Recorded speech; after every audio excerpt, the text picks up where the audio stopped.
హరే కృష్ణ. అందరికీ కూడా భాగవతామృతం కార్యక్రమానికి స్వాగతం అండి. కార్యక్రమం మొదలు పెట్టే ముందు ప్రార్థనలు చేద్దాము. ఓం నమో భగవతే వాసుదేవాయ.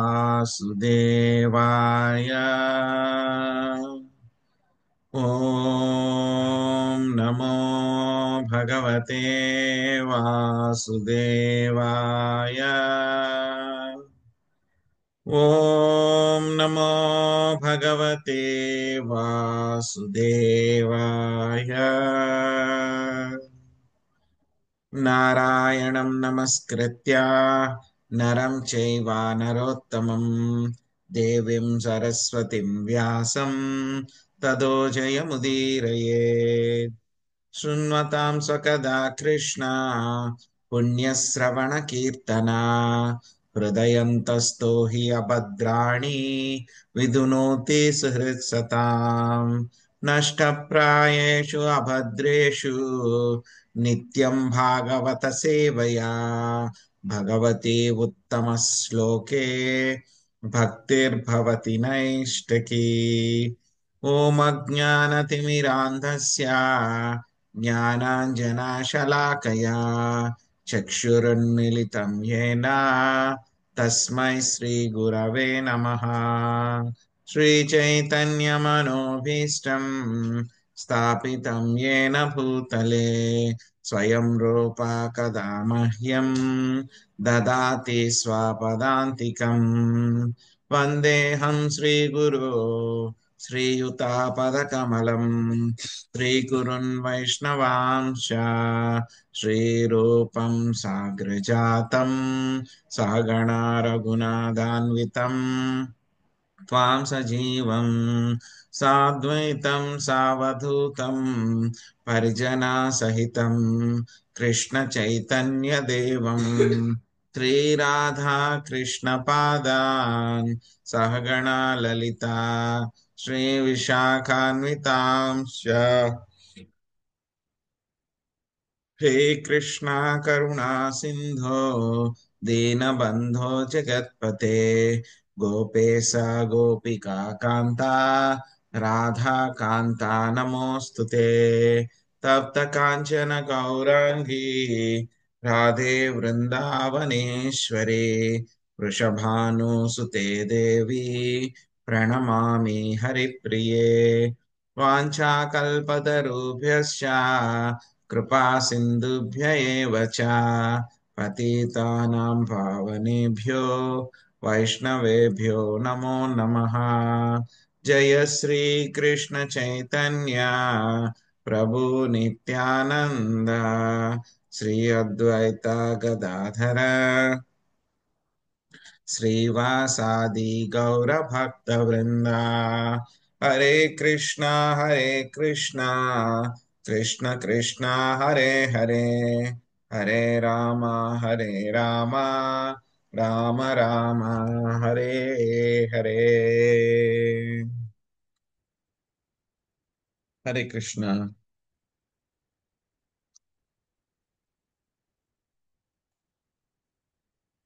హరే కృష్ణ. వినబడుతుందండి ఆ మాట? వినిపిస్తుంది ప్రభుజీ. వినిపిస్తుంది ప్రభుజీ. ఓకే అండి. ఓకే, వినిపిస్తుంది ప్రభుజీ. నేను నిన్న కూడా చదవలేదు, కొంచెం పెద్దది ఇవ్వండి ప్రభుజీ. మీరే వద్దన్నారు నిన్న. ఓకే మాతాజీ. క్వచిచ్య వ్యాత్యౌపమ్యయా ప్రమదయా రోహమారోపిత తత్కాల రజసారజనీభూత ఇవా సాధు మర్యాదో రజస్వలాక్షోపి దిగ్దేవత అతిరజస్వలామతిర్నా విజానాతి. శశికళ మతి చదవండి, ట్రాన్స్లేషన్ తర్వాత భాష్యం చదవండి. హరే కృష్ణ ప్రభుజీ, ధన్యవాదాలు. హరే కృష్ణ. మరి కొన్ని మార్లు బద్ధజీవుడు సుడిగాలిచే రేగిన దుమ్ము వలన కళ్ళు కప్పబడినట్లు శ్రీ అనగా ప్రమద సౌందర్యమును గాంచుచుండును. ఆ విధంగా విమోహితుడై శ్రీయుడిలో చేరగా రజోగుణం వేగంచే అతని ఇంద్రియములు జయింపబడును. అంతటా అతడు కామాంధుడై మైథున సుఖ విధి నియమములను ఉల్లంఘించును. తన మర్యాద ఉల్లంఘనమునకు వివిధ దేవతలు సాక్షులుగా ఉన్నారని అతడెరుగడు. తన కొరకే వేచి ఉండేటి శిక్షను గమనింపక అతడు నడిరేయి యందు అక్రమ మైథున సుఖమును అనుభవించును. భాష్యం బై జయశ్రీల ప్రపాదులు వారికి జై. ధర్మ విరుద్ధో భూతేషు కామోస్మి భర్తర్షభ అని భగవద్గీత 7.11 ఎందు చెప్పబడినది. సంతాన ప్రాప్తికై మైథున సుఖము అనుమతింపబడినది కానీ భోగార్థం కాదు. కుటుంబము, సంఘము, ప్రపంచము యొక్క లాభం కొరకు సత్సంతానమును కనుటకై మనిషి సంభోగమున పాల్గొనవచ్చును. లేనిచో అది ఆధ్యాత్మిక జీవన విధి విధానములకు వ్యతిరేకమైనది. సమస్తం ప్రకృతి చేతనే నడుపబడుచున్నదని లౌకికుడు విశ్వసింపజాలడు. తానేమైనా తప్పు చేసినచో వివిధ దేవతలు సాక్షులుగా ఉన్నారని అతడెరుగడు. అక్రమ భోగమును అనుభవించే వ్యక్తి కామాంధుడై ఉండి తన్నెవ్వరినూ గాంచటలేదని భావించును. కాని భగవత్ ప్రతినిధులు దాన్ని చక్కగా గమనించుచునే ఉందురు. కనుకనే అట్టివాడు అనేక విధములుగా శిక్షకు గురి అగుచుండును. ప్రస్తుతము కలియుగమున అక్రమ భోగముల వలన పలు గర్భధారణలు, తత్కారణ పలు గర్భస్రావములు జరిగిపోతున్నవి. కానీ ఈ పాప కార్యములను భగవత్ ప్రతినిధులు చక్కగా వీక్షించుతున్నారు. అటువంటి పరిస్థితిని సృష్టించిన స్త్రీ పురుషులు భవిష్యత్తులో తప్పక శిక్షింపబడుదురు. దేవీ శేష గుణమయి మమ మాయా దురత్యయ. అక్రమ భోగం శ్రమింపరానిది. దానికి పాల్పడేటి వారు జన్మ జన్మాంతరములు శిక్షకు గురి అగుదురు.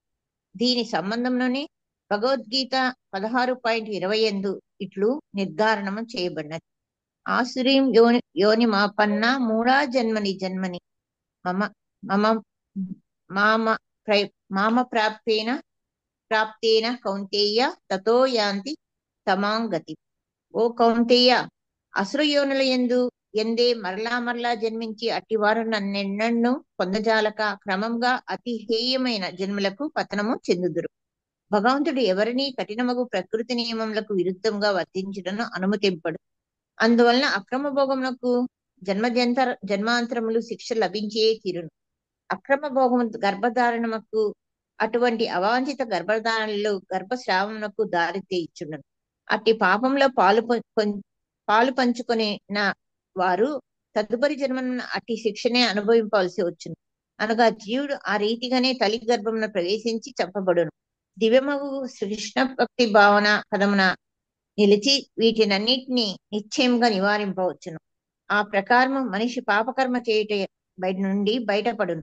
కామవాంఛ వలన సంభవించడి ఈ అక్రమ భోగము అతి ఘోరమగు పాపము.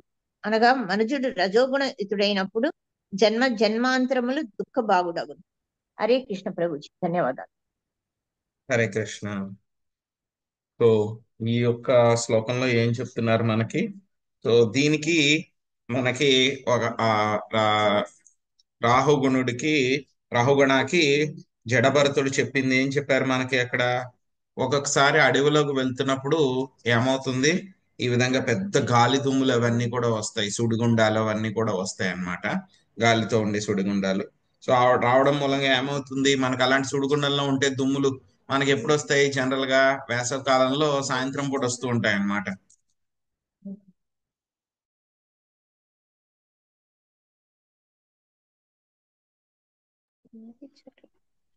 వేసవి కాలంలో మనకి సాయంత్రం పూట సుడిగుండాలు వస్తాయి అన్నమాట. ఇలా గాలి దుమ్ములు అవన్నీ వస్తాయి. అటువంటిప్పుడు మనకు అసలు కళ్ళు ఏం కనపడవు మనకి. సో అలాగే అడవిలో వెళ్ళిపోయినప్పుడు ఈ యొక్క వ్యాపారికి కూడా ఏమవుతుందంటే ఎక్కువ సుడిగుండాల వలన కళ్ళు మొత్తం పూర్తిగా కమ్ముకుపోతాయి అన్నమాట.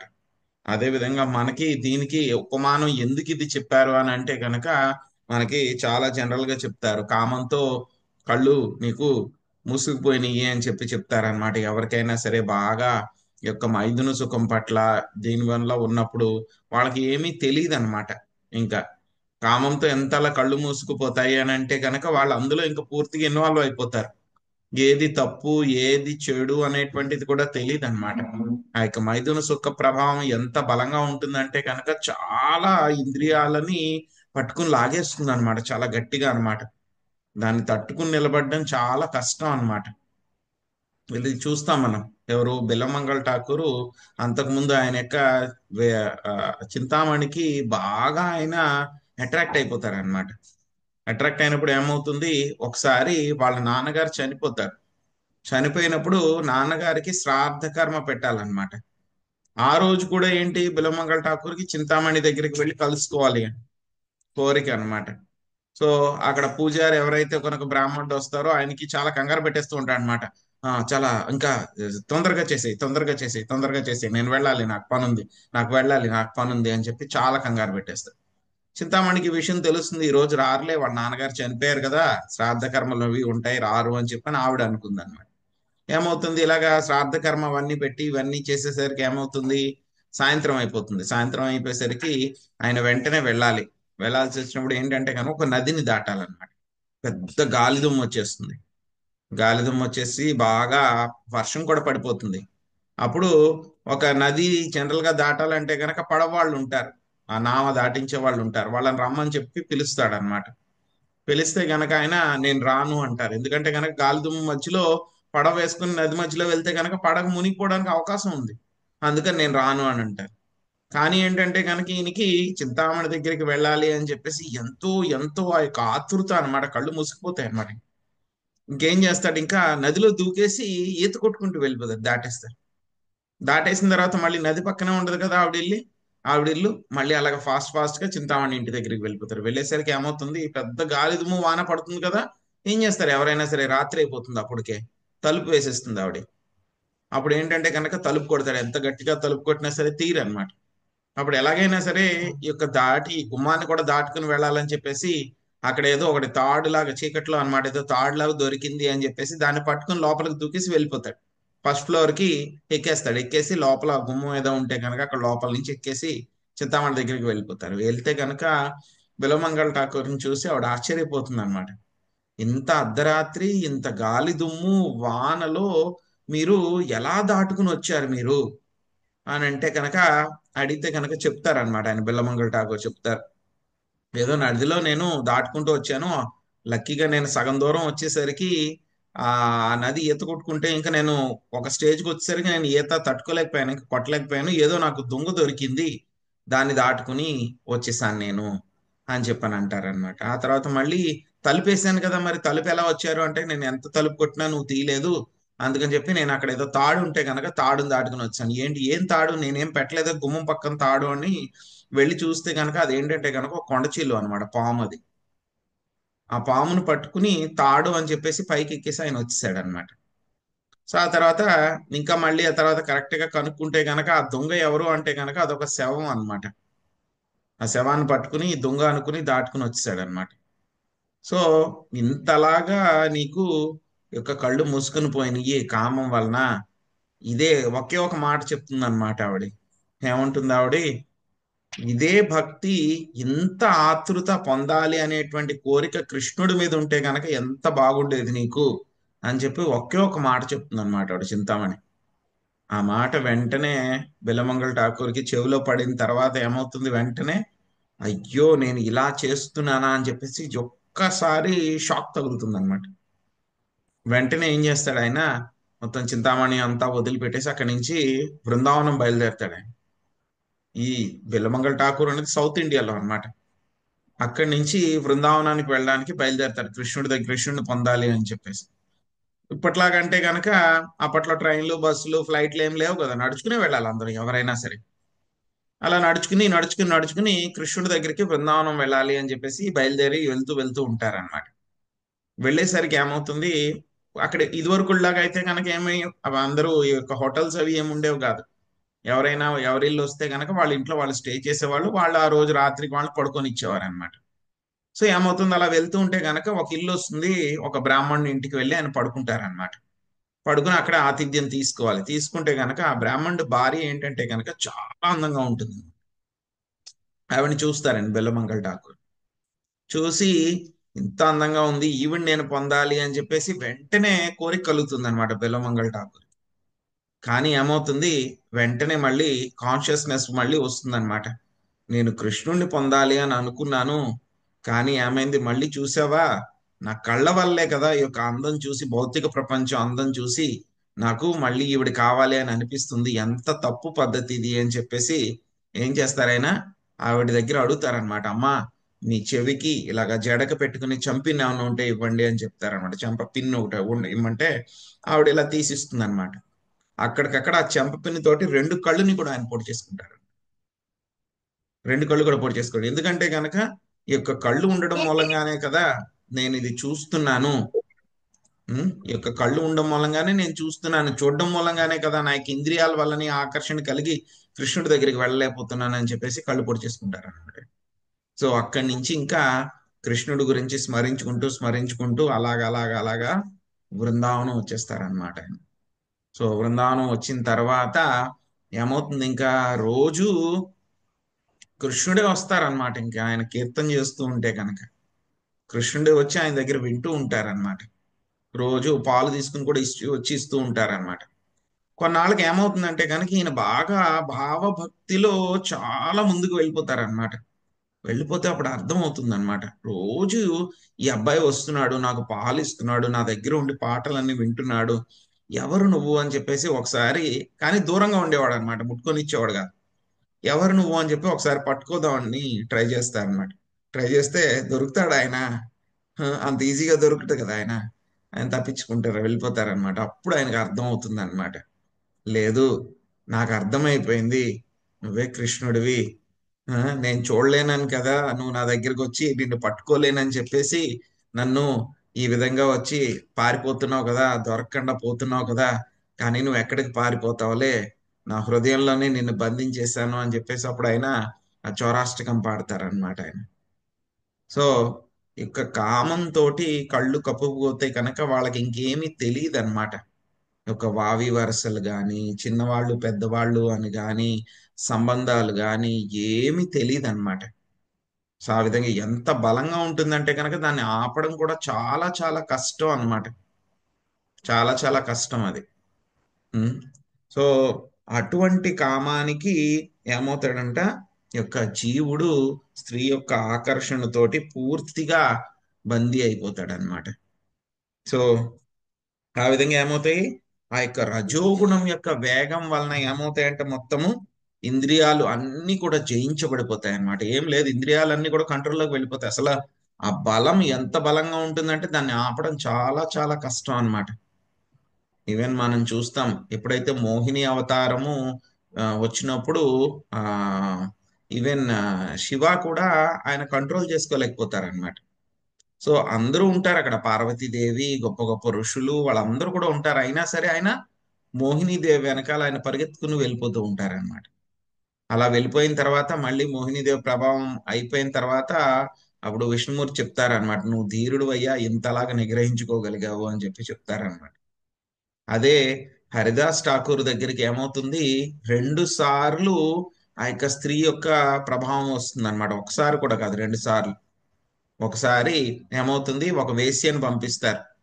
సో వేసి వచ్చి ఆయన దగ్గర కూర్చుంటుంది అనమాట. కూర్చుని నేను మీకోసం వచ్చాను, మీకు ఆనందం ఇవ్వడానికే వచ్చాను, నేను మిమ్మల్ని కలవడానికి వచ్చానంటే ఆయన ఏం చెప్తారు, నేను రోజుకి ఇన్ని మాలలు హరే కృష్ణ మంత్రం జపం చేయాలని చెప్పి నియమం పెట్టుకున్నాను.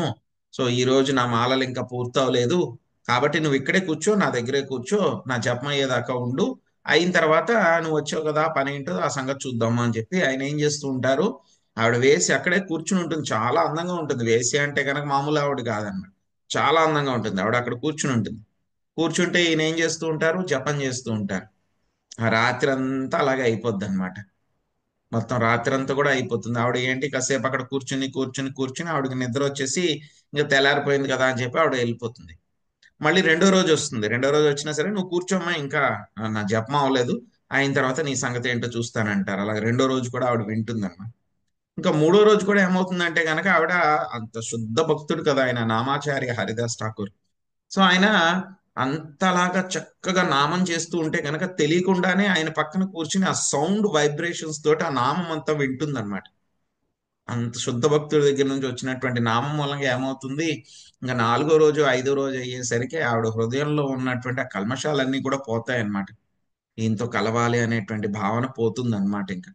సో ఇంకా ఐదో రోజు పొద్దున్న చెప్తుంది, నేను చాలా, ఎవరో మిమ్మల్ని డిస్టర్బ్ చేద్దామని చెప్పి నన్ను పంపించారు ఇక్కడికి, కానీ ఏంటంటే కనుక నాకు అటువంటి భావన ఏమీ లేదు, నాకు అవన్నీ కూడా ఏమీ వద్దు, నాకు కూడా మీరు దీక్ష ఇవ్వండి అని చెప్పామని అడుగుతుంది. అప్పుడు ఏం చెప్తారంటే కనుక హరిదాస్ ఠాకూర్, నువ్వు వెళ్ళి నీ దగ్గరున్న సంపదలు ఆస్తులు ఏమైతే ఉన్నాయో మొత్తం అన్ని కూడా బ్రాహ్మణులకి అందరికీ కూడా పంచి పెట్టేసిరా, పంచిపెట్టేసి వచ్చిన తర్వాత అప్పుడు నీకు ఇస్తాను అంటారు. ఆవిడ ఇలాగే వెళ్ళి మొత్తం మన బట్టలు నగలు ఏవైతే మొత్తం సంపాదించిందో అన్ని కూడా మొత్తం అందరికి డిస్ట్రిబ్యూట్ చేసేసి సింపుల్ గా ఒక మామూలు చీర ఏదో కొంచెం కట్టుకుని ఎవరు రెండు బట్టలు తీసుకుని ఆవిడ వచ్చేస్తే ఆవిడకి దీక్ష ఇచ్చి హరిదాస్ ఠాకూర్ వెళ్ళిపోతారన్నమాట. ఇది ఫస్ట్ ఇన్సిడెంట్.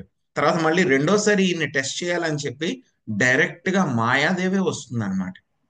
మాయాదేవి వచ్చి ఆయన టెస్ట్ చేసినా సరే ఆయన లొంగరు అనమాట. అలాగా ఈ యొక్క ఆ మైథున సుఖం నుంచి, ఆ యొక్క అట్రాక్షన్ నుంచి బయటపడడం అనేటువంటిది అంత తేలిక కాదనమాట. Very very difficult.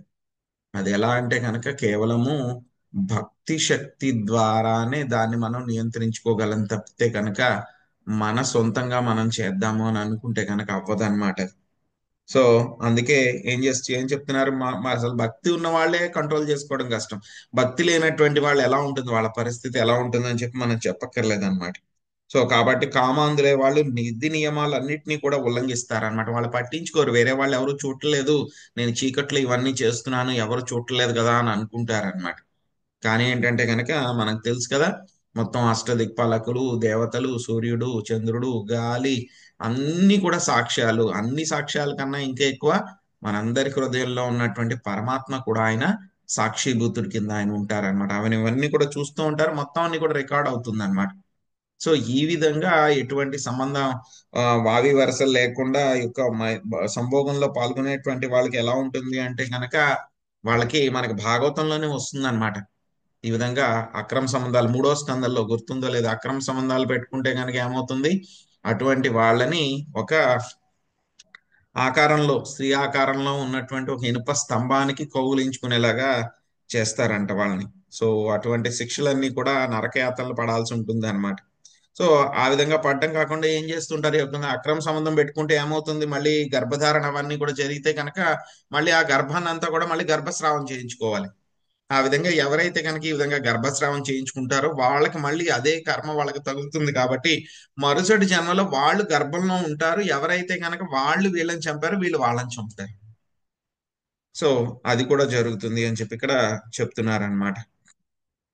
సో కాబట్టి చాలా కష్టమైనటువంటిది ఏంటి అంటే కనుక ఈ యొక్క మనకి ఇది కూడా చెప్తారు మనకి, నెక్టర్ ఆఫ్ ఇన్స్ట్రక్షన్స్ లో చెప్తారు మనకి, రూపగోస్వామి చెప్తారు, వాచో వేగం, మనస క్రోధ వేగం, జిహ్వా వేగం, ఉదరోపస్థ వేగం. మొత్తం 6 రకాలైనటువంటి వేగాలు అనమాట. వాచో వేగం అంటే కనుక నోటితో చెప్పడం. తర్వాత మనస్సు కూడా రకరకాలుగా ఆలోచిస్తుంది, దాన్ని కంట్రోల్ చేసుకోవాలి. ఉమ్, ఆ తర్వాత వాచో వేగం, మనస, క్రోధ వేగం. కోపం వచ్చినప్పుడు కూడా మనం కంట్రోల్ చేసుకోలేము, అసలు చాలా అన్కంట్రోలబుల్. ఏం మాట్లాడతామో ఏం చేస్తున్నాం కూడా మనకు తెలియదు. ఆ తర్వాత జిహ్వా వేగం, నాలిక కూడా ఏంటి, నాకు అది తినాలి ఇది తినాలి అని చెప్పి మనకు అనిపిస్తూ ఉంటుంది అనమాట, దాన్ని కూడా నియంత్రించుకోగలగాలి. ఆ తర్వాత ఉదరోపస్థ వేగం. సో ఈ యొక్క మైథున సుఖం గురించినటువంటి వేగం కూడా మనం నియంత్రించుకోవాలన్నమాట. ఈ యొక్క వేగాలు ఎవరైతే కనుక వీటిని నియంత్రించుకోగలుగుతారో అటువంటి వాళ్ళు మాత్రమే మొత్తం భూమి మీద అందరినీ కూడా శిష్యులు చేసుకోవడానికి అర్హులవుతారు. లేకపోతే కనుక వాళ్ళు గురువు అవ్వడానికి వాళ్ళకి అర్హత లేదు అని చెప్పేసి మనకి రూపగోస్వామి చెప్పడం జరిగిందనమాట. సో కాబట్టి ఇటువంటి వాళ్ళందరూ కూడా ఏమవుతారు, ఇంకా అసుర జన్మలు తీసుకుంటూ ఇంకా జంతు ప్రపంచంలో ఇంకా ఇంకా కిందకి వెళ్ళిపోతూ ఉంటారన్నమాట.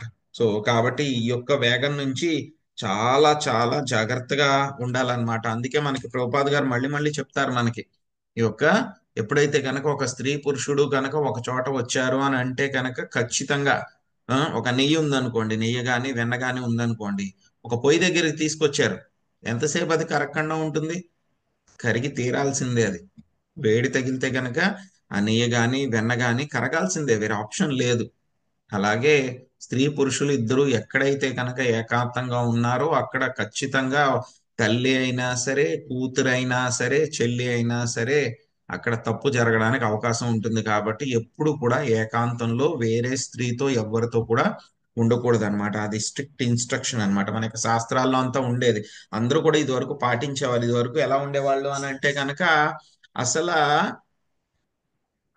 పాతకాలంలో అంట మొత్తం స్త్రీలందరూ కూడా ఒక ఇంట్లో ఉండేవాళ్ళంట.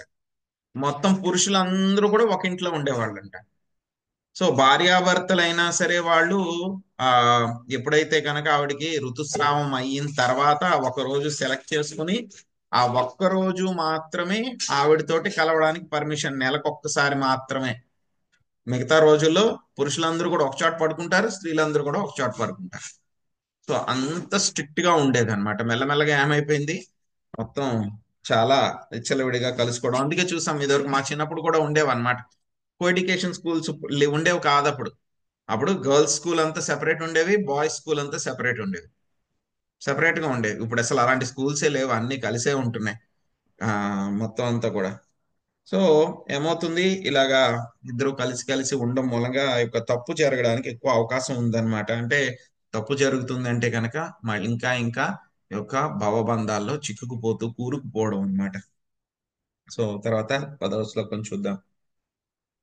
క్వచిత్ సకృదవగత విషయ వైతథ్యః స్వయం పరాభిధ్యానేన విభ్రంసితా స్మృతిస్తయైవ మరీచితో యప్రాయాం స్థానే వాభిధావతి.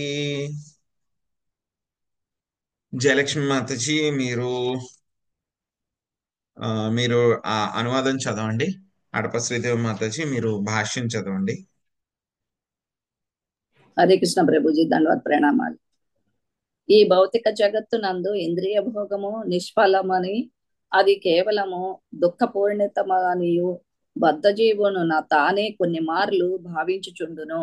కాని తీవ్రమగు దేహాత్మ భావన వలన అతడు విస్మృతి గురై ఎడారి యందు మృగము ఎండమాముల వెంట పరుగెడిన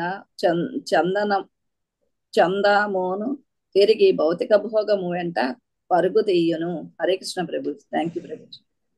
హరే కృష్ణ ప్రభుజీ. నన్నే చదవమని. హరే కృష్ణ ప్రభుజీ, శ్రీదేవి మాతాజీ దండవత్ చెప్పండి ప్రణామాలు. మాతాజీ. హరే కృష్ణ ప్రభుజీ, దండవత్ హరే ప్రణామాలు. హరే కృష్ణ. భాష్యం బై శ్రీల ప్రపాదుల వారికి జై. భౌతిక జీవనమున ముఖ్యమైన రోగము దేహాత్మ భావనయే. లౌకిక కర్మలలో పదే పదే విఫలుడైన బద్ధజీవుడు లౌకిక భోగ నిష్ఫలత్వమును కూర్చి తాత్కాలికంగా తలపోసినను తిరిగి దాని కొరకే యత్నించును.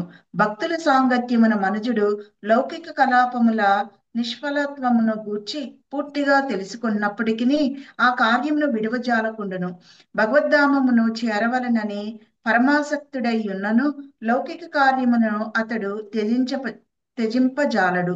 ఎల్లరి హృదయమున పరమాత్మనిగా నిలిచి ఉండేడి భగవానుడు అటువంటి పరిస్థితులలో ఆ భక్తుని సమస్త సంపదలను కరుణతో హరించివేయును.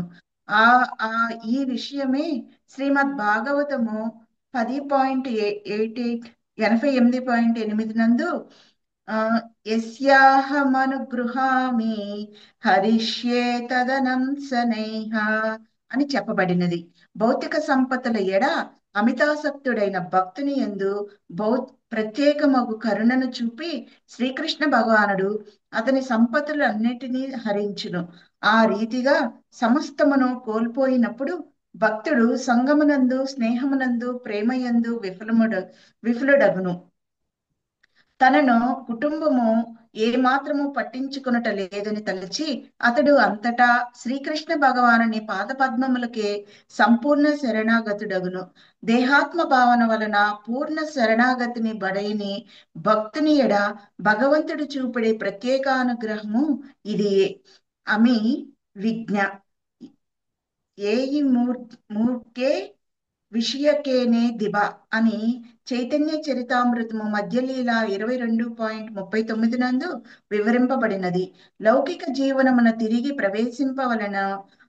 వలదో తెలియక ఊగిసలాడుచు భగవత్ సేవను సంకోచించడి భక్తుని విషయమును భగవంతుడు ఎరుగును. నిరంతరము యత్నము విఫలమై పిదప భక్తుడు భగవత్ చరణార విందములకై పూర్తిగా శరణాగతుడగును. అంతటా దేవదేవుని అతనికి తగిన మార్గదర్శనము కావించును. దానిచే భక్తుడు సుఖమును వడిసి సమస్త భౌతిక కలాపములను మరచును. Thank you Prabhuji. Hare Krishna. Hare Krishna. Thank you Mataji. So ఏమవుతుందంటే కనుక ఎప్పుడైతే కనుక మనం ఇంద్రియ భోగం కోసం ప్రయత్నిస్తూ ఉంటాం, ఒక్కొక్కసారి ఏదో సంపాదించాలనో, ఏదో బాగా డబ్బు చేయాలనో, ఏదో వంచర్ ఏదో ఒకటి చేస్తూ ఉంటాం. ఒక్కొక్కసారి ఏమవుతుందంటే కనుక మనం ఫెయిల్ అవుతాం, ఎందుకంటే అన్ని సక్సెస్సే రావు. సక్సెస్ ఫెయిల్యూర్ అనేది కూడా ఏంటంటే కనుక మన యొక్క కర్మ ప్రకారమే వస్తుంది, అది కూడా మన యొక్క ప్రారంభ కర్మ ప్రకారం వస్తుంది. ఎప్పుడైతే కనుక ఒక్కొక్కసారి మనకి సక్సెస్ రానప్పుడు ఏమవుతుందంటే కనుక మనకి అది ఒక ఆ విరక్తిలాగా వస్తుంది అనమాట. ఒక విరక్తిలాగా వస్తుంది. అప్పుడు ఏమనుకుంటాం, ఈ భౌతిక ప్రపంచం అంతా కూడా వేస్ట్, ఎంత కష్టపడినా వేస్ట్, ఇక్కడ ఏమీ ఉండదు అని చెప్పేసి మనం వాటికి దూరంగా ఉండాలని చెప్పేసి మనం ఉంటాం అన్నమాట. కానీ ఎంతసేపు ఉంటుంది ఆ విరక్తి? కొన్ని రోజులు, మహా అయితే కనుక ఎక్కువ అంటే కనుక ఒక నెల రోజులు ఉంటుంది. వెంటనే ఏమవుతుంది, మళ్ళీ మామూలు స్టేజ్కి వచ్చి వేరే రకంగా ఇంద్రియ భోగం చేయాలి అని చెప్పి మళ్ళీ ప్రయత్నిస్తూ ఉంటాం. సో దీన్ని ఏమంటారు అని అంటే కనుక శ్మశాన వైరాగ్యం అంటారు అనమాట. ఎవరైనా చనిపోయారు అనుకోండి, చనిపోయినప్పుడు వాళ్ళని మగవాళ్ళు వెళ్తారు, పెద్దవాళ్ళు వెళ్ళినప్పుడు ఏమవుతుంది, చిన్నపిల్లలు రానిచ్చేవాళ్ళు కాదు. మా చిన్నప్పుడు అయితే చూడడానికి కూడా రానిచ్చేవాళ్ళు కాదు, పెద్దవాళ్ళు ఎవరైనా చనిపోతే భయపడతాం అని చెప్పేసి. సో శ్మశానానికి వెళ్ళిన తర్వాత ఏమవుతుంది, వాళ్ళు చూస్తారనమాట మొత్తం ఆ శరీరం అంతా కూడా కాల్చేయడం, ఏమి మిగలకపోవడం, ఒంటి మీద ఉన్నాయన్నీ కూడా మొత్తం తీసేయడం, అవన్నీ కూడా చూస్తారు. చూసిన తర్వాత ఏముంది, జీవితం ఇంతే కదా. ఆ అందరూ కూడా ఇక్కడ హిందీలో అయితే కనుక వాళ్ళు అంటారు రామ్ నామ్ సత్య హై అంటారు అనమాట. రామనామం ఒక్కటే సత్యము, మిగతా అంతా కూడా ఏమీ లేదు, మిగతా అంతా కూడా మిథ్య అని చెప్పి ఆ శవాన్ని తీసుకుని వెళ్ళేటప్పుడు కూడా చెప్పుకుంటూ వెళ్తారు అందరూ కూడా. సో ఏమవుతుంది, వీడు ఇవన్నీ కూడా కాల్చడం అవన్నీ కూడా చూసిన తర్వాత ఏమవుతుంది, ఏం లేదు ఇదంతానా అని చెప్పి వాడికి అనిపిస్తుంది అనమాట.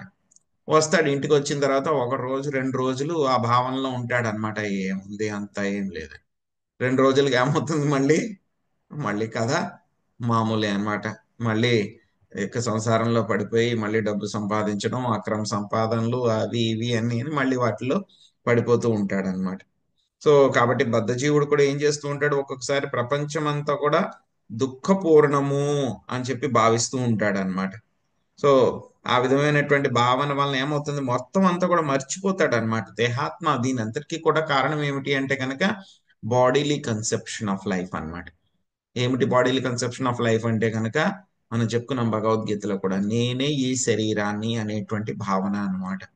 సో అటువంటి భావన ఉండడం మూలంగా ఏమవుతుంది, మొత్తము మళ్ళీ వీటిల్లోనే పడిపోతూ ఉంటాడు అనమాట, లౌకిక కర్మల్లోనే పడిపోతూ ఉంటారు. సో ఏమవుతుంది, ఈ విధంగా ఒక్కొక్కసారి ఏమవుతుంది, భక్తుల యొక్క సాంగత్యంలోకి వస్తాడనమాట అనుకోకుండా.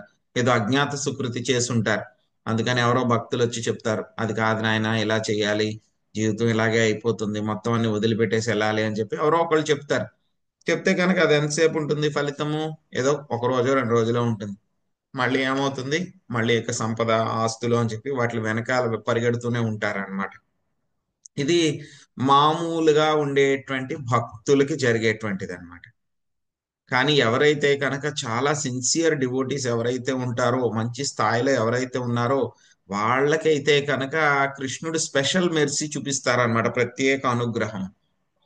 సో భాగవతంలో మనకి శ్రీకృష్ణ భగవానుడు ప్రత్యేక అనుగ్రహం ఎవరికి చూపించారు, గుర్తుందా ఎవరికైనా? భాగవతంలోనే వస్తుంది మనకి, ప్రత్యేక అనుగ్రహం ఒక భక్తుడి మీద చూపించారు స్వామి. ప్రహ్లాదుడు ప్రభు.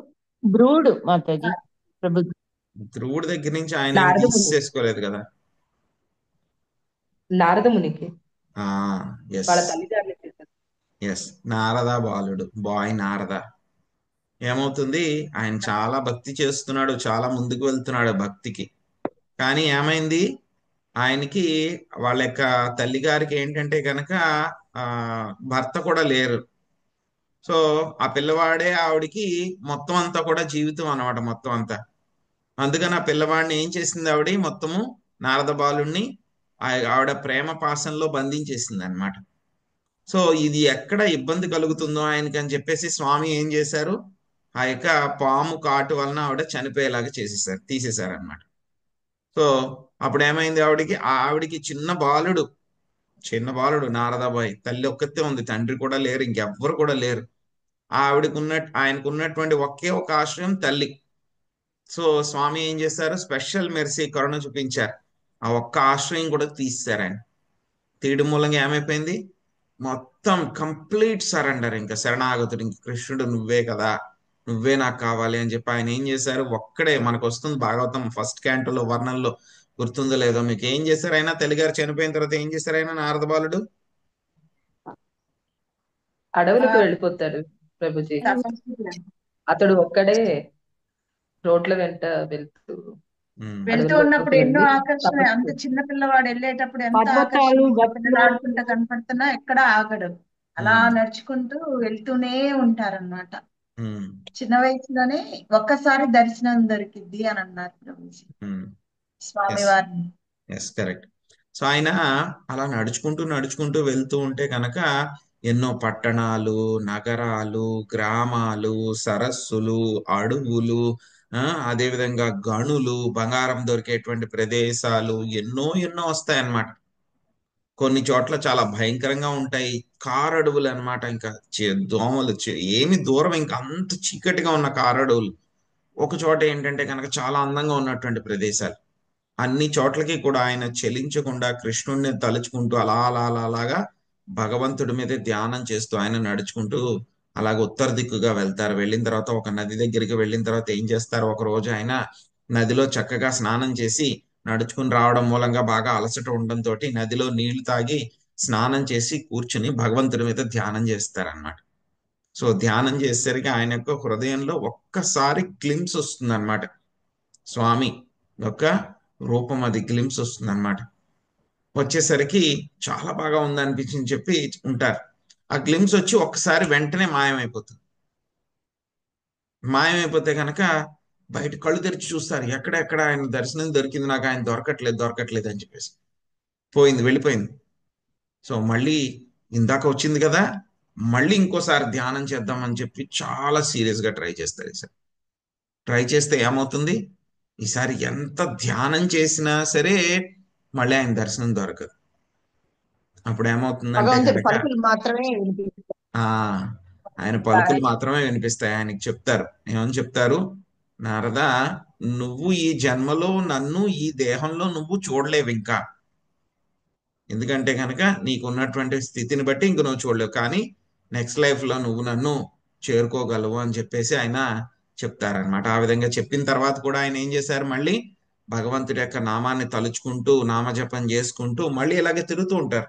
ఆ విధంగా అన్ని చోట్లకి పర్వతాలు, నదులు అన్ని తిరుగుతూ దాటుకుంటూ వెళ్తూ ఉండడం మూలంగా ఏమవుతుంది, ఎప్పుడైతే కనుక సమయం వచ్చిందో ఒక ఉరుము, ఒక మెరుపు వచ్చినట్టు ఒక మెరుపు వస్తుంది.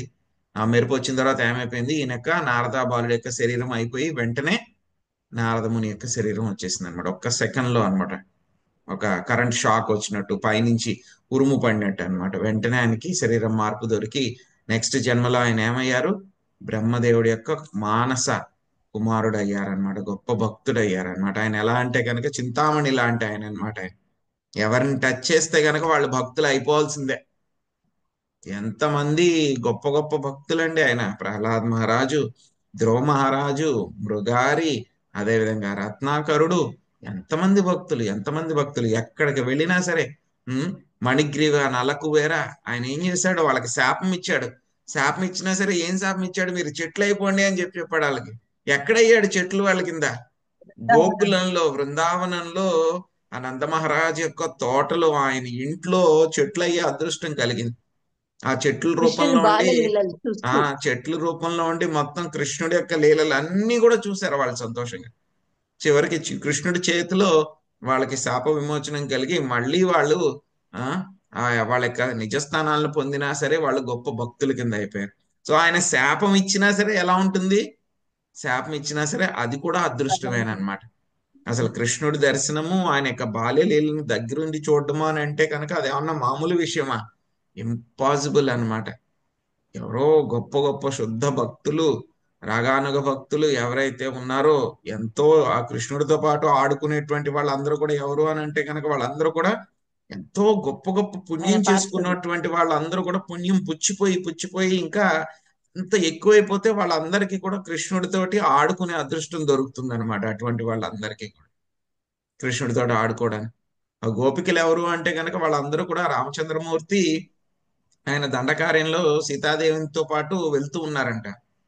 వెళ్తూ ఉంటే కనుక వాళ్ళందరూ కూడా రాముల వారి యొక్క రూపం చూసి మాకు కూడా రాముడు కావాలి. ఎందుకంటే కనుక ఆయన మగపిల్లవాడైనా మగవాళ్ళైనా సరే వాళ్ళకేం భేదం ఏమి ఉండదు. శరీరం మగ ఆడ అనేటువంటి శరీరానికి ఆత్మకి ఏమి కాదనమాట. వాళ్ళందరూ కూడా మాకు కూడా రామచంద్రమూర్తి కావాలి, ఆయనే కావాలి మాకు భర్తగా, ఆయనే మాకు కావాలి అని వాళ్ళందరూ కూడా చాలా గాఢంగా అనుకున్నారంట. అప్పుడు రామచంద్రమూర్తి ఏం చేశారంట, ఎందుకంటే ఆయన పరమాత్మగా అందరి హృదయాల్లో ఉండేటువంటివంతా ఆయనకు తెలుస్తుంది. ఆయనకి తెలిస్తే ఆయన ఒక నవ్వు నవ్వారంట ఆయన. సో అంటే ఏంటంటే కనుక ఈ జన్మలో నేను అంటే ఈ యొక్క అవతారంలో నేను ఏకపత్ని వ్రతుణ్ణి కాబట్టి ఇప్పుడు మీ కోరికలు శాంక్షన్ అవ్వగాని తర్వాత కృష్ణావతారంలో మీ కోరికలు శాంక్షన్ అవుతాయి అని చెప్పేసి ఏమైంది, వాళ్ళందరికీ కూడా అది శాంక్షన్ చేయబడింది అనమాట. వాళ్ళందరూ కూడా ఏమయ్యారు, తర్వాత జన్మలో వాళ్ళందరూ గోపిక కూడా గోపికల కింద బృందావనంలో జన్మ తీసుకున్నారు అన్నమాట. వాళ్ళందరూ కూడా తీసుకుని ఆ యొక్క రాధారాణి యొక్క సకుల కింద సేవికల కింద ఉండి వాళ్ళందరూ కూడా కృష్ణుడి దగ్గర సాన్నిధ్యాన్ని వాళ్ళు పొందగలిగారు అనమాట. వాళ్ళందరూ కూడా అన్నమాట. సో ఎక్కడికో వెళ్ళిపోయాం మనం. సో స్పెషల్ మెర్సీ దగ్గర నుంచి మనం అక్కడ దాకా వెళ్ళిపోయాము. సో ఆ విధంగా స్పెషల్ మెర్సీ చూపిస్తారన్నమాట. ఒకసారి ప్రభుపాద్ గారి దగ్గరికి ఒక ఒక అతను వచ్చారంట. సో స్వామీజీ నాకు మెర్సీ ఇవ్వండి అంటే కనుక ఆశీర్వాదం ఇవ్వండి అని అన్నారంట. సో ఆశీర్వాదం ఇస్తాను, ఓకే మంచి భక్తి కలగాలి అన్నారు. లేదు లేదు లేదు నాకు స్పెషల్ మెర్సీ కావాలి అన్నారంట. అప్పుడు ప్రభుపాద్ గారు అన్నారంట, నేను స్పెషల్ మెర్సీ ఇచ్చానంటే కనుక నీ దగ్గర ఉన్న డబ్బులన్నీ కూడా మొత్తం పోతాయి, మరి కావాలా అన్నాడు. వద్దొద్దు అని చెప్పి ఆయన వెళ్ళిపోయారనమాట. సో అందరూ అనుకుంటారు యాక్చువల్గా ఇదేంటంటే స్పెషల్ మెర్సీ అనేటువంటిది కూడా మామూలు వాళ్ళందరికీ మనలాంటి వాళ్ళందరికీ కూడా దొరకదు. అది ఎక్సెప్షనల్ కేసెస్ ఉన్న వాళ్ళకి మాత్రమే ఈ యొక్క స్పెషల్ మెర్సీ అనేటువంటిది ఉంటుందన్నమాట. సో ఈ విధంగా ఏం చేస్తూ ఉంటాడు, ఎవరైతే కనుక భక్తిలో ముందుకు వెళ్ళిపోయి కూడా ఇంకా ఏదో ఒక కారణం మూలంగా ఇంకా వెళ్ళట్లేదు అని అనుకునే వాళ్ళకి ఏం చేస్తారంటే స్వామి ఆ యొక్క ఆశ్రయాన్ని వెంటనే తీసేసి మొత్తం అతన్ని తన దగ్గరికి లాగేసుకుంటారనమాట. క్వచిదూలు కచ్చిల్లి స్వనవదతి పరుషరభా సాటోపం ప్రత్యక్షం పరోక్షం వారి పురాజకుల నిర్భత్సితేనాతివ్యధిత కర్ణమూల హృదయ. శత్రువులచే ప్రభుత్వాధికారులచే దండనకు గురి అయి అతడు కొన్ని మార్లు మిగుల విషణ్ణుడగును. వారతనిపై ప్రత్యేకముగా గాని పరోక్షముగా గాని పరుక్ష వాక్కులను ప్రయోగించుచుందురు. అప్పుడు అతని హృదయము కర్ణములు శోకతప్తమగును. అట్టి దండనము గుడ్లగూపలు కీచురాళ్ల శబ్దముతో పోల్చనగును. ఈ యొక్క భౌతిక జగత్తులో అనేక మంది శత్రువులు కలగరు. ఆదాయ పన్ను కట్టినందుకు ప్రభుత్వం వారు దండించుచుందరు. ప్రత్యక్షమే గాని పరోక్షమే గాని అట్టి నింద మనుజునకు దుఃఖము కలిగించును. కొన్ని మార్లు అతడు దండనను పరిహరింప యత్నించినను దురదృష్టవశమున ఏదిను చేయజాలకుండును. సో దీనికి ఏంటంటే కనుక ఒక్కొక్కసారి ఆయన ఎవరైతే వ్యాపారి ఉన్నాడో ఆ యొక్క అడవిలో నడుచుకుంటూ వెళ్తూ ఉంటే కనుక ఏమవుతుంది, గుడ్లగూపలన్నీ కూడా అరుస్తూ ఉంటాయి అన్నమాట. కీచురాళ్ళు అని అంటే కనుక అవి కూడా చాలా బిగ్గరగా శబ్దం చేస్తూ ఉంటాయి అన్నమాట. చెవులకి అవి ఎలా ఉంటాయంటే కనుక కర్ణ కఠోరంగా ఉంటాయి అన్నమాట, వినలేము అనమాట. ఎవరైనా బాగా శబ్దం చేస్తున్నాడు డబడబడమని గట్టిగా కొట్టేస్తున్నాను, కర్ణ కఠోరంగా ఉన్నాయి అంటాం, వినలేకపోతున్నాం ఆపరా అని చెప్పని అంటాం అనమాట. సో అలాగే ఇక గుడ్లగూపలను యొక్క క్రికెట్స్ అన్నమాట ఏం చేస్తుంటే ఇవి కూడా కీచురాళ్ళు అన్నమాట. చాలా శబ్దం చేస్తాయి, తట్టుకోలేము అనమాట, వినలేము అనమాట.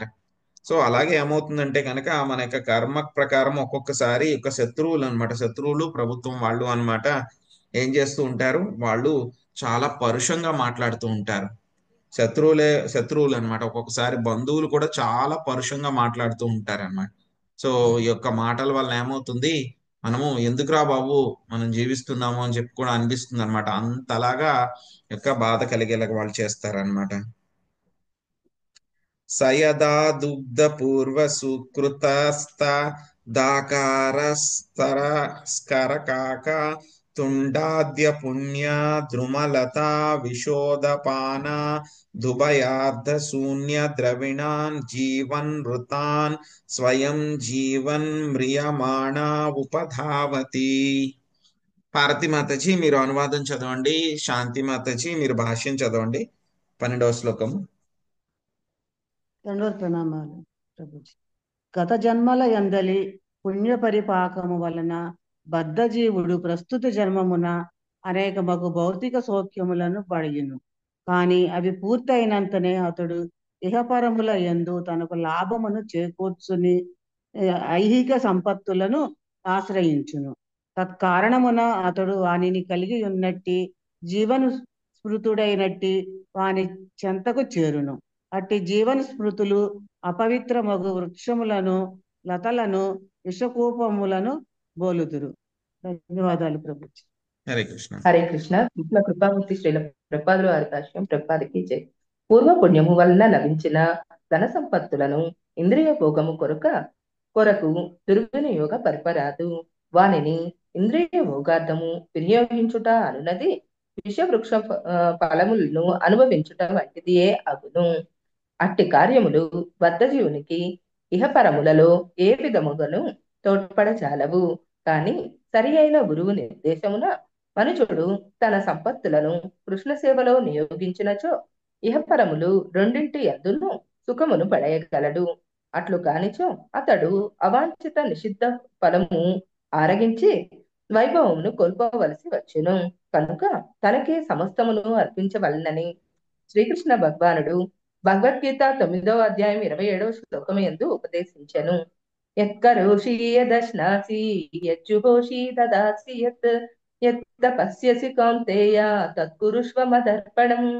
ఓ కౌంతేయ, నీవు ఏది వనరించినను, ఏది భుజించినను, ఏది హోమము చేసినను, ఏది దానముసిగినను, ఏ తపస్సు ఆచరించినను వాటన్నింటినీ నాకు అర్పణముగా వనరింపుము.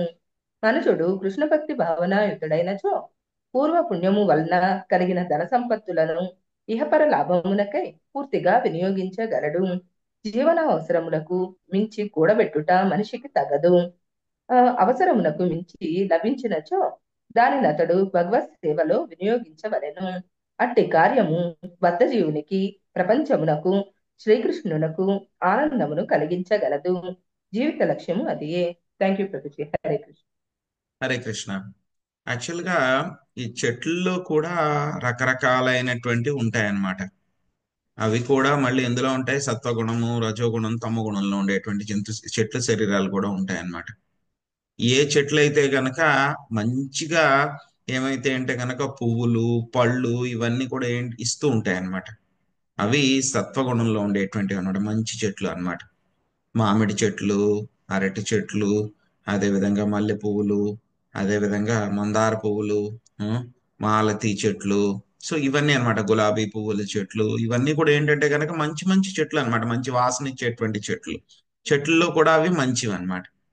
ఇంకా కొన్ని రకాల చెట్లు ఉంటాయి అన్నమాట. సో అవి ఏంటంటే కనుక వాటికి ముళ్ళు ఉంటాయి, ముళ్ళుండి గుచ్చుకుంటూ ఉంటాయి అన్నమాట. సో గులాబీ పువ్వులకు ముళ్ళు ఉన్నా సరే అవి ఏం చేస్తుంటే కొంచెం పువ్వులు కూడా ఇస్తూ ఉంటాయి, మంచి వాసన వస్తుంది, భగవంతుడి సేవలో వాడచ్చు. కొన్ని ముళ్ళు ఉండేటువంటి చెట్లు ఎడారుల్లోను వాటిలో బ్రహ్మజముడు, నాగజముడు అలాంటివి ఉంటాయి అన్నమాట. సో అవి చెట్లలో కూడా మళ్ళీ తక్కువ క్వాలిటీ అన్నమాట. ఇంకా తక్కువ క్వాలిటీ ఏంటంటే కనుక కొన్ని చెట్లు ఏంటంటే కనుక అవి విషపు పళ్ళు, విష పదార్థాలను అవి ఇస్తాయి అన్నమాట. ఎవరైనా వాటిని తింటే కనుక చనిపోతారనమాట. ఇంకా కొన్ని చెట్లు ఏంటంటే కనుక చూస్తూ ఉంటాం, అవి ఏంటంటే కనుక కొన్ని రసాలన్నీ కూడా తయారు చేసి ఆ కీటకాలన్నింటినీ కూడా ఆకర్షించి అవి దగ్గరకు వచ్చిన తర్వాత వాటిని బంధించేసి అవి తింటూ ఉంటాయి అన్నమాట. ఆ రకమైనటువంటి చెట్లు కూడా కొన్ని ఉంటాయి అన్నమాట. ఆ చెట్లలో కూడా రకాలన్నమాట. సో ఏమవుతుంది అంటే కనుక ఇప్పుడు ఏం చేస్తున్నాడు ఈ వ్యక్తి, ఒక్కొక్కసారి అటువంటి, ఇప్పుడు చూడండి మేడి పండు అంట, మేడి పండు కూడా ఎలా ఉంటుంది? బయటికి చూస్తే చాలానే బాగుంటుంది, ఓపెన్ చేస్తే ఏముంటుంది? లోపల పురుగులు ఉంటాయి. సో సో ఆ విధంగా ఏంటంటే కనుక ఒక్కొక్కసారి ఇటువంటి చెట్లలో కూడా పుణ్యం కలిగించే చెట్లు, పాపం చెట్లు కూడా ఉంటాయి అన్నమాట. సో వీడు ఏం చేస్తూ ఉంటాడు, ఒక్కొక్కసారి అడవిలో తిరుగుతున్నప్పుడు అటువంటి పాపపు చెట్ల దగ్గరికి వెళ్తూ ఉంటాడు అనమాట.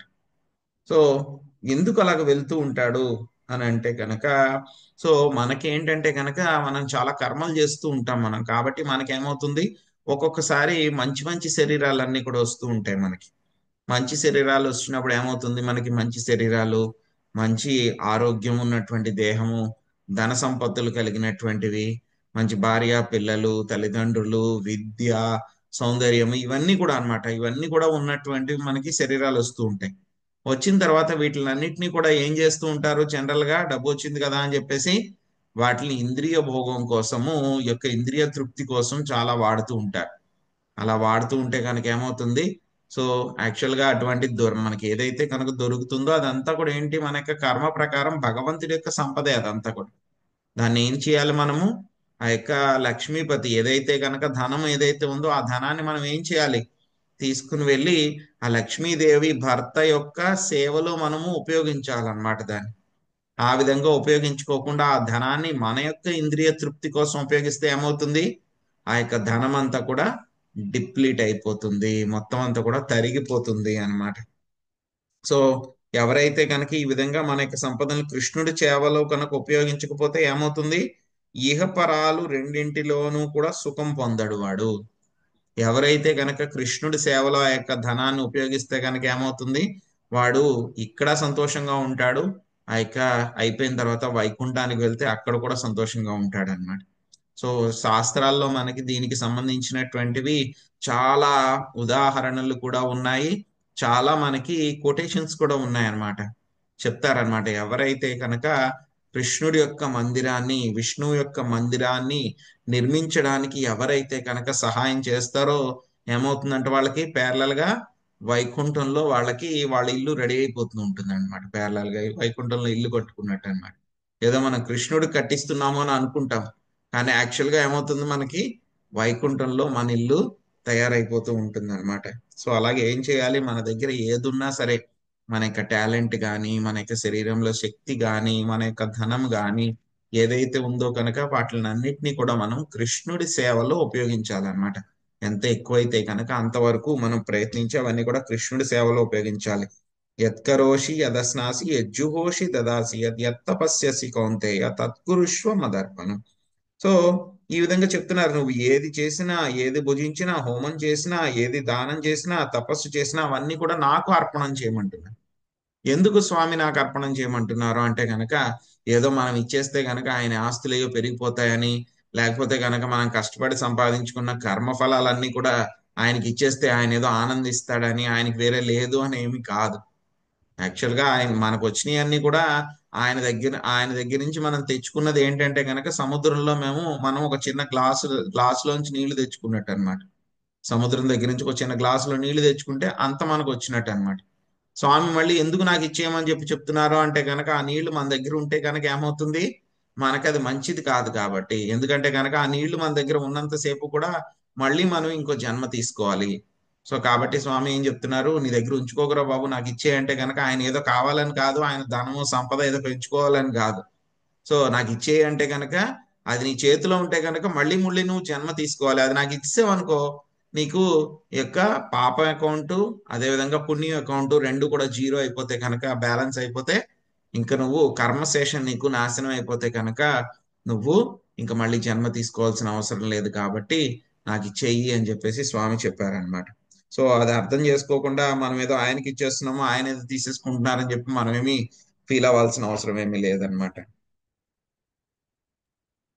ఏకదా సత్ప్రసంగాన్ని కృతమతిర్వ్యూతక స్తోతః స్ఖలన వధూ భయ తోపి దుఃఖదం పాఖండమభియాతి. భారతీ మాతాజీ మీరు చదవలేదు కదండి? హరే కృష్ణ, హరే కృష్ణ ప్రభు. నేను అసలు చదవలేదు, నిన్న కూడా చదవాలా నేను. అలాగే మాతాజీ. సో పార్వతీ మాతాజీ మీరు అనువాదం చదవండి. లక్ష్మీ మాతాజీ చదివారు మాతాజీ మీరు? చదివానండి. చదివారండి, అయితే వద్దు. సో వాసవి మాతాజీ మీరు అనువాదం చదవండి.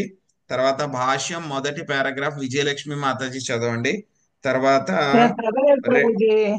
మాతాజీ ఒక్క నిమిషం మీ దగ్గరికి వస్తున్నాను, ఈ లోపల అడిగేశారు. తర్వాత రెండవ విజయలక్ష్మి మాతాజీ, వాసవి మాతాజీ మీరు అనువాదం చదవండి. భాష్యంలో మొదటి శ్లోకము విజయలక్ష్మి మాతాజీ చదవండి. రెండవ శ్లోకం సంసార వదన దగ్గర నుంచి మీరు ఆ కొరివి దెయ్యంతో మలముతో పోల్చబడినంత వరకు మీరు చదవండి. మహాలక్ష్మి మాతాజీ మీరు కనుక మనుజుడి దగ్గర నుంచి చివరి దాకా చదవండి.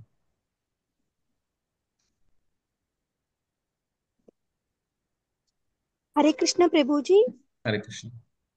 అవారణ్యము నందలి దుఃఖోపోశమనమునకు బద్ధజీవుడు కొన్ని మార్లు నాస్తికుల చౌకబారు దీవెనలను బడియుచుండును. వారి సాంగత్యమును అతడు తన వివేకమును కోల్పోవును. అది అచ్చము లోతులేని నదిలో దుముకుట వంటిది. ఆ కార్యముచే అతని తల పగులు గలదు. దాని వలన ఉష్ణతాపము నుండి ఉపశమనము కూడా కలుగదు. ఆ రీతి రెండు విధముల అతడు దుఃఖభాగుడగును. తప్పుదారి పట్టిన బద్ధజీవుడు కొన్ని మార్లు వేద విరుద్ధముగా ప్రచారము కావించడి కుహనా సాధవులను స్వాములను కూడా ఆశ్రయించుచుండును. ప్రస్తుతం కాని భవిష్యత్తునందు కాని వారి వలన అతడు ఎట్టి లాభమును బడియజాలడు. హరే కృష్ణ ప్రభుజీ. Thank you Prabhuji. హరే కృష్ణ. హరే కృష్ణ ప్రభుజీ. భాష్యంపై శ్రీల ప్రభుపాదుల వారికి జై.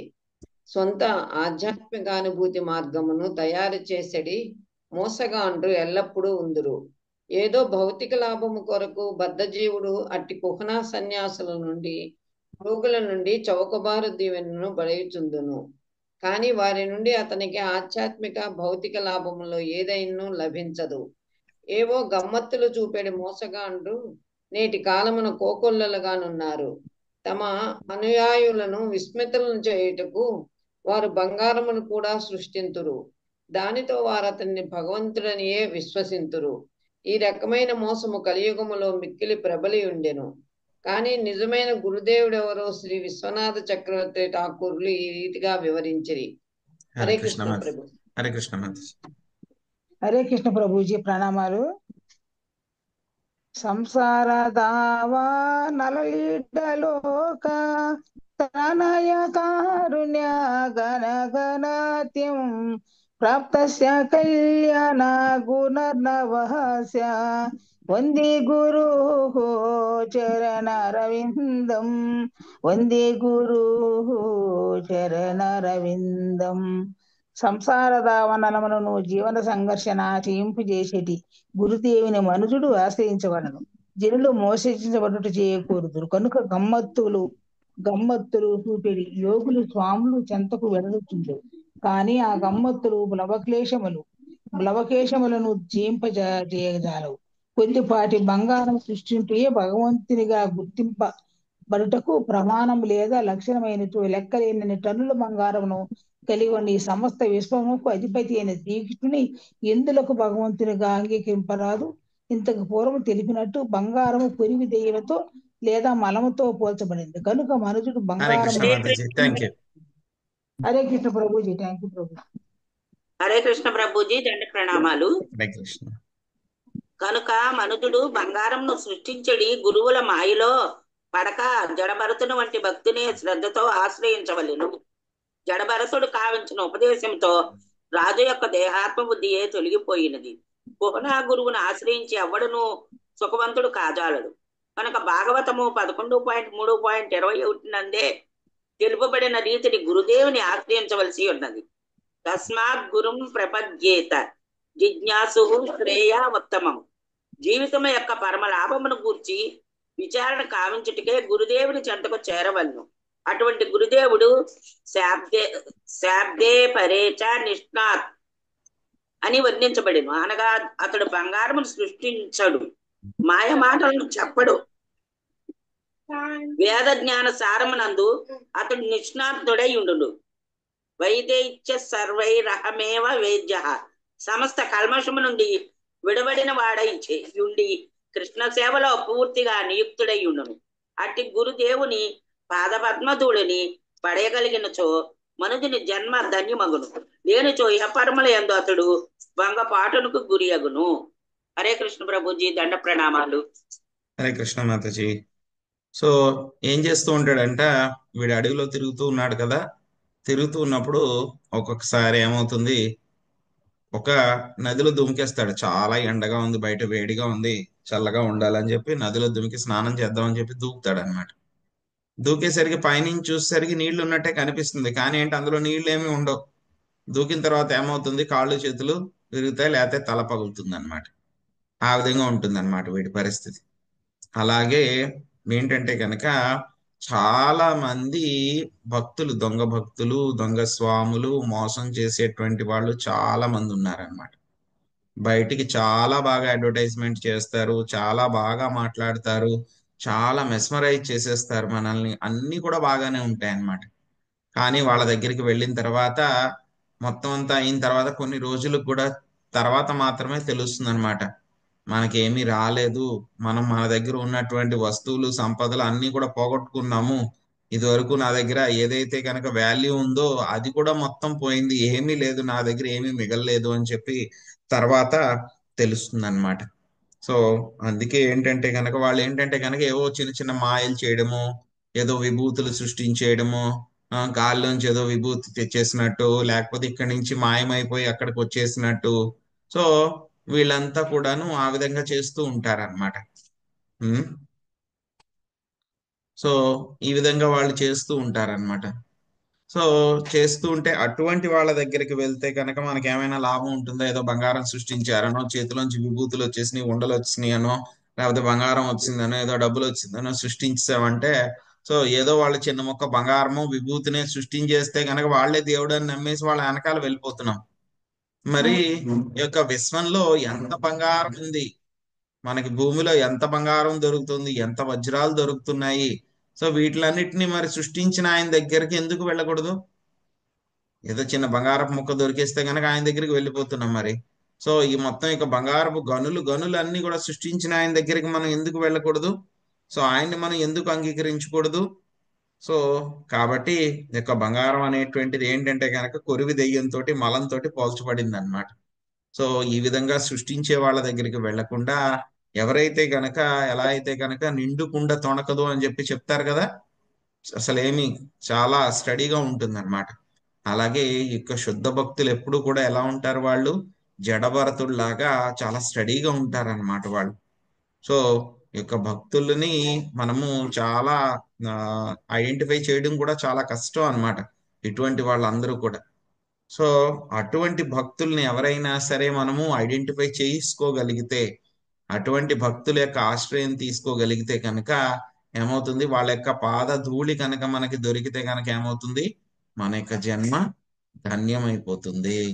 సో రాహుగుణ మహారాజ్కి ఎంతో అదృష్టం కొద్దీ, ఆయన చేసుకున్న పుణ్యం కొద్దీ జడభరతుడి దగ్గర నుంచి ఆయనకి ఏమైంది, ఈ యొక్క మొత్తము ఈ టీచింగ్స్ అన్ని కూడా ఆయనకి దొరికినాయి అన్నమాట. సో ఎంతో అదృష్టం ఉండబట్టి దొరికింది. సో వెతక్కపోయిన తీగ కాలికి దొరికింది అన్నట్టు ఆయన కపిల మహర్షి దగ్గరికి వెళ్ళి జ్ఞానం అంతా కూడా పొందాలనుకున్నారు. కానీ ఏమైంది, దారిలోనే ఆయనకి జడభరతుడు తగిలారు ఆయనకి. ఆయన దొరకడం మూలంగా ఏమైతుంది, మొత్తం ఆయన ఈ యొక్క జ్ఞానాన్ని అంతా కూడా ఆయన తీసుకున్నారు, ఆయన దగ్గర నుంచి పొందగలిగారు అనమాట. సో కాబట్టి మనం కూడా ఏంటంటే కనుక ఇప్పటికీ కూడా అటువంటి గొప్ప గొప్ప గురువులు సాంప్రదాయంలో ఉన్నటువంటి వ్యక్తులు ఉన్నారనమాట. సో ఇప్పటికీ ఈ రోజు కూడా ఉన్నారనమాట. శ్రీల ప్రభుపాదుల వారు కానీ, గొప్ప గొప్ప ఆధ్యాత్మిక గురువులు అందరూ కూడా మనకి ఇస్కాన్ సంస్థలో ఉన్నారనమాట. శుద్ధ భక్తులు అనమాట వాళ్ళందరూ కూడా. వాళ్ళు ఎన్నో కొన్ని సంవత్సరాల నుంచి ఆ కొన్ని చాలా చాలా సంవత్సరాల నుంచి వాళ్ళందరూ కూడా భగవద్భక్తి గురువు యొక్క ఆశ్రయం తీసుకుని వాళ్ళు సేవ చేస్తూ ఉన్నారు నిస్వార్థంగా. ఎటువంటివి ఏమి కూడా ఆశ్రయం ఏమి మాకేం అవసరం లేదు, ఓన్లీ కృష్ణుడే కావాలి, కృష్ణుడి యొక్క సేవ కోసమే మేము ఉన్నాము అని చెప్పి వాళ్ళ యొక్క జీవితాలను అంతా కూడా ధారపోసారనమాట. సో అటువంటి శుద్ధ భక్తుల యొక్క ఆశ్రయం తీసుకోగలిగితే, వాళ్ళ యొక్క పాదధూళి తగిలితే, వాళ్ళ యొక్క కరుణ తగిలితే కనుక ఏమవుతుంది, మన యొక్క జన్మ అంతా కూడా ధన్యమైపోతుంది అనమాట. సో ఇంకా మళ్ళీ తర్వాత ఏం చెప్తున్నారని రేపు కంటిన్యూ చేద్దామండి. హరే కృష్ణ. ఎవరికైనా ఏమైనా ప్రశ్నలు ఉన్నాయి? హరే కృష్ణ ప్రభుజీ. ఇక్కడ కుహనా గురువులు అని అంటే వాళ్ళే కదా కుహనా అంటే ప్రభుజీ? గనక నామ మాత్రం వాళ్ళు అనమాట, దొంగ గురువులు అనమాట. దొంగ గురువులు అనమాట, నిజమైనటువంటి వాళ్ళు కాదు, నకిలీ. కుహానా అంటే కనుక నకిలీ. నకిలీ గురువులు. నకిలీ. Thank you Prabhuji. హరే కృష్ణ. హరే కృష్ణ ప్రభుజీ. ఆ. మేము చిన్నప్పుడంతా కూడా మనస్సాక్షి మనస్సాక్షి అనేవాళ్ళు. మనస్సాక్షి హృదయంలో ఉండే పరమాత్ముడు ఇద్దరేనా, ఒకటేనా?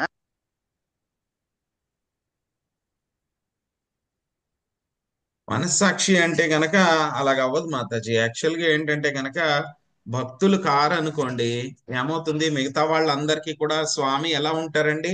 సో ఆయన ఉపదృష్టానుమంతాచ అనుమంతాచ, పరమాత్మ కింద మన అందరి హృదయాల్లో కూడా ఉంటారు. మిగతా వాళ్ళందరూ జీవుల దగ్గర అందరితో కూడా ఉంటారు ఆయన. కానీ ఎలా ఉంటారు ఆయన? ఉపదృష్టానుమంతాచ అనుమంతాచ, మొత్తం విట్నెస్ చేస్తూ ఉంటారు ఆయన. ఏదైనా పర్మిషన్ ఇవ్వాలి అంటే కనుక పర్మిషన్ ఇస్తూ ఉంటారు. సో అటువంటి వాళ్ళకి మనస్సాక్షి అంటే గనక వాళ్ళ దగ్గర నుంచి, ఆ మనస్సాక్షి అంటే గనక ఏమి పరమాత్మ దగ్గర నుంచి ఏమీ డైరెక్షన్ రాదు.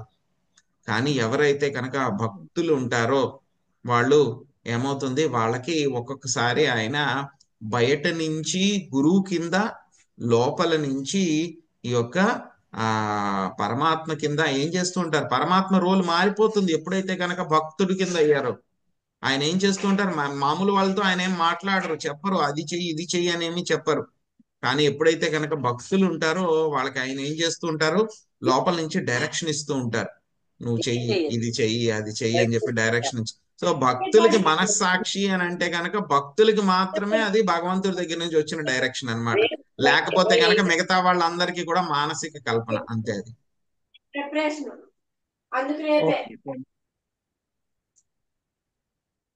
భక్తులకు మాత్రమే అది పరమాత్మ దగ్గర నుంచి వచ్చిన డైరెక్షన్, మిగతా వాళ్ళందరికీ కూడా మానసిక కల్పన, మెంటల్ కన్కాక్షన్. సో భక్తులు కూడా ఏంటంటే కనుక ఒక్కొక్కసారి స్టార్టింగ్ లో ఉన్నటువంటి భక్తులైనా సరే స్వామి ఏం చేస్తూ ఉంటారో, అంతకుముందు మనం ఏమైనా భక్తి చేస్తుంటే కనుక మనకు తెలియదు కదండి, ఇంతకు ముందు జన్మలో మనం ఏం భక్తి చేసామో ఏంటో మనకు తెలియదు, ఎంతవరకు చేసామో కూడా మనకు తెలియదు. కానీ ఇప్పుడే మనం భక్తి స్టార్ట్ చేస్తున్నా సరే స్వామికి తెలుస్తుంది ఇంతకు ముందు జన్మలో మనం ఏ స్థాయికి వెళ్ళామని చెప్పి తెలుసు. కాబట్టి ఆయన చూసి నువ్వు అది చేయరా బాబు, ఇది చెయ్యి, అది చేయొద్దు, అక్కడికి వెళ్ళు, ఇక్కడికి వెళ్ళు అని చెప్పేసి లోపల నుంచి డైరెక్షన్ ఇస్తూ ఉంటారు ఆయన. కానీ అది కూడా మనం వినకపోతే కనుక మళ్ళీ ఆయన ఏ మోడ్ లోకి వెళ్ళిపోతారు, మ్యూట్ మోడ్ లోకి వెళ్ళిపోతారు, ఉపద్రష్ట హనుమంతాచ హనుమంతాచ మోడ్ లోకి. అది కాకుండా మనం ఆయన చెప్పినట్లు వింటూ గురువు యొక్క ఆశ్రయం తీసుకుని ఇంకా మనం ముందుకు వెళ్తూ ఉంటే కనుక మెల్లమెల్లగా ఆయన డైరెక్షన్స్ అన్ని కూడా ఇస్తూ ఉంటారు, మనతో మాట్లాడుతూ ఉంటారు. సో లెవెల్స్ పెరుగుతూ కొద్దీ అంత సాన్నిహిత్యం వస్తుంది అనమాట. ధన్యవాదాలు ప్రభుజీ. హరే కృష్ణ. హరే కృష్ణ ప్రభుజీ. హరే కృష్ణ. మళ్ళీ మనం రేపు కలుసుకుందాం అండి. వాంఛా కల్పతరుభ్యశ్చ కృపా సింధుభ్య ఏవ చ పతితానాం పావనేభ్యో వైష్ణవేభ్యో నమో నమః. అనంత కోటి వైష్ణవ వృందకి జై. శ్రీల ప్రభుపాదికి జై. నితాయ్ గౌర ప్రేమానందే. హరి హరి హరి హరి బోల్. హరే కృష్ణ. హరే కృష్ణ ప్రభుజీ, దండవత్ ప్రణామాలు. హరే కృష్ణ.